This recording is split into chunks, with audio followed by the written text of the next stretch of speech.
اللہ تعالیٰ فرماتا ہے والیتاما والمساکین، یتیموں کے ساتھ اچھا سلوک کرو، مسکینوں کے ساتھ اچھا سلوک کرو۔ یاد رکھو کہ یہ دو ایسے اہم مقامات ہیں، یہاں ہمارے ایمان کا احتساب ہوتا ہے۔ یتیموں کے ساتھ تمہارا جو سلوک ہے یہ تمہارے کیریکٹر بتاتا ہے، تمہاری تربیت بتاتا ہے، تمہارے اخلاق بتاتا ہے۔ مسکینوں کے ساتھ جو تمہارا رویہ ہے یہ تمہارے اخلاق بتاتا ہے، تمہاری تربیت اور تمہارے اعلیٰ خاندان کا اس میں ثبوت ملتا ہے۔ کچھ لوگ جو آج کے پیسے والے ہیں، یعنی رات میں ہی امیر ہو گئے اور آج پیر پھیل گئے، ان لوگوں کی عادت یہ ہوتی ہے کہ وہ مسکینوں کو اور غربا کو بہت ہی نیچی نظر سے دیکھتے ہیں، اور یہ تو سٹیٹس بنایا گیا ہے، یہ جگہ تو غریبوں کے بیٹھنے کی، میں یہاں نہیں بیٹھتا، یہ کرسی بالکل غریبوں کی دکھ رہی ہے، ہر ایک کو الگ کر کے رکھا۔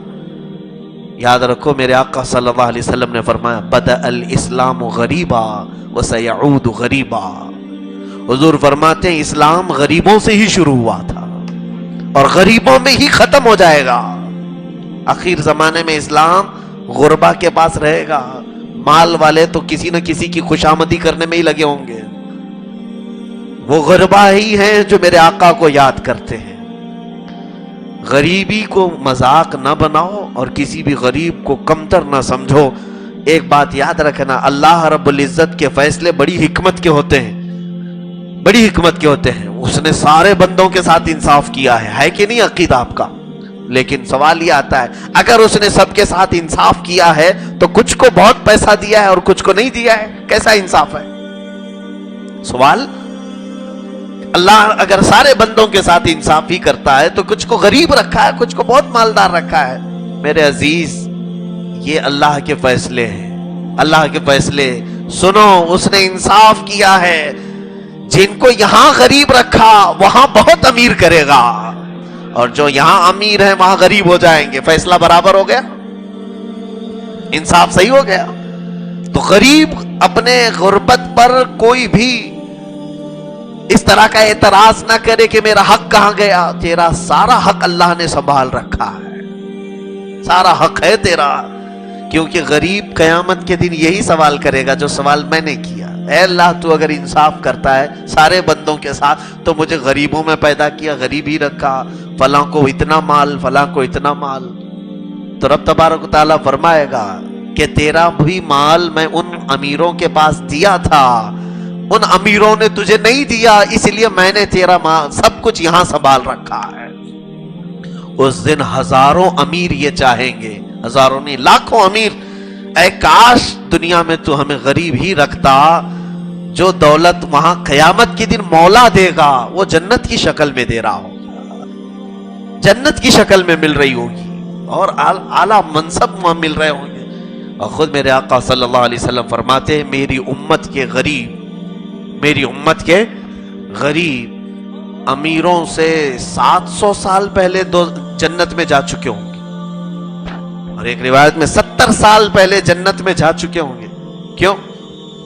اس کی ایک مثال میں دیتا ہوں۔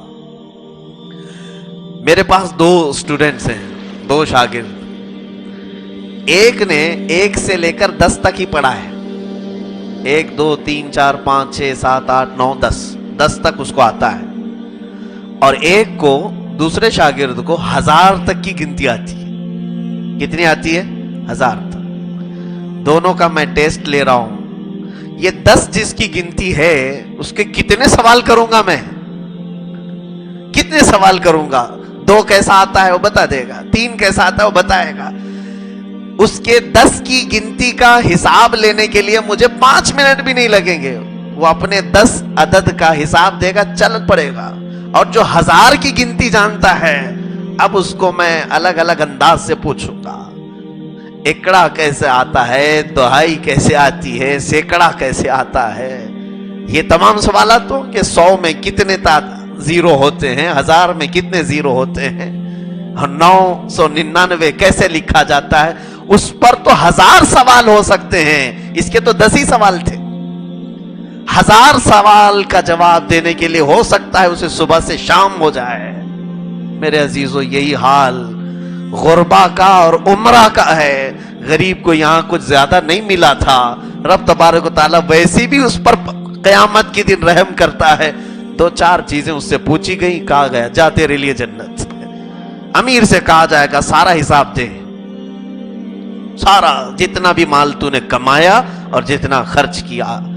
مجھے حیرت ہوتی ہے, یہاں انکم ٹیکس کے ریڈ سے ڈر جاتے ہیں لوگ, تیاریوں میں لگ جاتے ہیں, کیونکہ انکم ٹیکس سارے سوالات کرتے ہیں, یہ آیا کہاں سے اور گیا کہاں.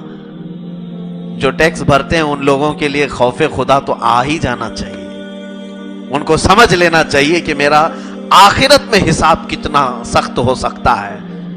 انکم ٹیکس والوں کو تم چونا لگا سکتے ہو, ان کو دھوکہ دے سکتے ہو, کچھ بھی کر سکتے ہو, انسان ہے انسان ہے.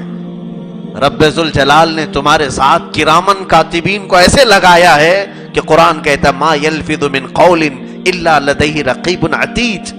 تمہاری ابھی زبان سے کلمہ نکلا بھی نہیں ہوتا کہ ہماری طرف سے 2 فرشتے لکھنے کو تیار بیٹھے ہوئے ہیں. ہر چیز نوٹ ہو چکی ہے, وہاں کوئی بھی جھول نہیں چلے گا. ظاہر سی بات ہے میں یہاں پر یتامہ اور مساکین کی بات کر رہا ہوں. اللہ رب العزت نے اگر کسی کو مسکین رکھا ہے تو یہ بھی اس کا فضل ہے, آخرت میں اس کا حصہ ہے. کچھ لوگ یہاں پر ان میری باتوں سے تسلی کر لیں جو اپنی غربت کا رونا روتے ہیں کہ کچھ بھی نہیں ہے, کچھ بھی نہیں ہے. کچھ بھی نہیں ہے تو زندہ کیسے ہو؟